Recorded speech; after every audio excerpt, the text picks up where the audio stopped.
नमस्कार दोस्तों, आप देख रहे हैं अपना न्यूज और अपना न्यूज में आप सभी का स्वागत है। अभी मेरी मौजूदगी है मऊ जिला के अंतर्गत जो है सुग्गी चौरी और सुग्गी चौरी से अंतर्गत भैरवपुर गांव में मौजूद हूं और गांव के प्रधान हैं जो अपने कार्यकाल को चलाते हुए 4 साल का कार्यकाल इनका बीत गया है और बचा है 1 साल के काम में मैं जानना चाहता हूं कि 1 साल का काम इनका क्या चीज अधूरा रह गया है और 4 साल का कार्य जो किए हैं वो कौन सा काम किए हैं मैं जानने का प्रयास करूंगा। सबसे पहले आपका परिचय हो जाए प्रधान जी। मैं मोहम्मद शरीफ, ग्राम प्रधान भैरवपुर जी।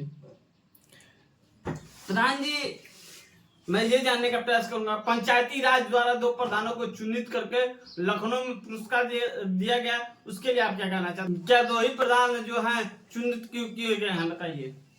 देखिए, सबसे पहले तो मैं आप पत्रकार महोदयों का बहुत बहुत धन्यवाद जो आप हमारे ग्राम पंचायत में आकर के हमारे गांव का विकास कार्य के बारे में आप लोग जानना चाह रहे हैं। जी। तो वो प्रधान लोग भाई कुछ वो अपने स्तर से कुछ बढ़िया किए होंगे, जो उनकी गांव की आबादी रही होगी, जो पैसा उनके खाते में आया होगा उस हिसाब से अपना वो कार्य किया, उनको पुरस्कृत किया गया। उनको मैं बहुत बहुत उनका धन्यवाद करता हूँ। प्रधान जी, मैं जानने का ये प्रयास करूंगा कि 4 साल का आपका कार्यकाल चलाए हुए हैं, जो काम हुआ है क्या क्या काम कराए हैं 4 साल के अंदर में? 4 साल के अंदर में हमारे ग्राम पंचायत भैरवपुर में जैसे 2 राजस्व गांव है जी। ग्राम पंचायत भैरवपुर है, फिर राजस्व गांव रामपुर है, फिर राजस्व गांव कमना है जी। जिसमें हमारे गांव में कहीं भी आरसीसी और इंटरलॉकिंग हमारे प्रधानी के पहले नहीं हुई थी जी। और जब हम प्रधान हुए तो अपने गांव में हम इंटरलॉकिंग का काम चालू करवाए और जितनी भी इंटरलॉकिंग बनी इंटरलॉकिंग के बीचों बीच नाली का निर्माण नया करवाए। कितने आपके क्षेत्र में कितने आवास मिली हुई हैं? आवास देखिए, हमारे प्रधानी के पहले आवास जो मिला था वो मतलब जो पास हुआ था उसमें से जो बचा था 16-17 आवास बचा था, वो 16-17 आवास हम उसको दिए। फिर अपने कार्यकाल में 2 विधवा आवास दिए हैं जी। अभी आवास की प्रक्रिया चालू है, सब लोगों का फोटो वगैरह खिंचवा दिया गया है, अभी जांच की प्रक्रिया में है, अभी जांच नहीं चालू है, जब होगा तो उसमें किया जाएगा। प्रधान जी, आपसे एक सवाल ये रहेगा कि जो भी आप विकास किए हैं 4 साल के अंतर्गत, तो किस किस मत से किए हैं? देखिए, मनरेगा से हुआ है, राजवीत से हुआ है और 15वां वित्त से हुआ है। प्रधान जी, मैं यही जानने का प्रयास करूंगा कि आपके क्षेत्र में कितने शौचालय आए थे?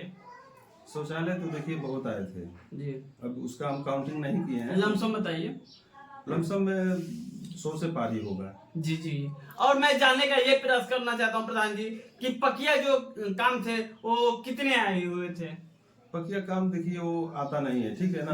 वो जिसे मनरेगा का हम लोग कच्चा काम करवाते हैं उसमें 60-40 का रेशियो है, उसके हिसाब से हम लोग का रेशियो बनता है तो हम लोग को काम मिलता है, ठीक है ना। और उसमें हम लोग रेशियो के हिसाब से जब काम लेते हैं तो उसी में मतलब जिस हिसाब रहता है 20-22 लाख 15 लाख के हिसाब से काम ले लेते हैं। प्रधान जी, मैं ये जानने का प्रयास करूंगा, क्या ये पहली बार आपका चुनाव है कि इसके पहले भी आप प्रधान रह चुके हैं? नहीं, पहली बार हमारा चुनाव जी। और प्रधान जी, आपका 1 साल बाकी है, 1 साल के अंदर में जो काम बाकी है वो क्या चीज बाकी है, आप 1 साल के अंदर में कैसे आप पूरा करेंगे? देखिए, उसमें 2-3 कच्चा चक मार्ग रह गया है जी।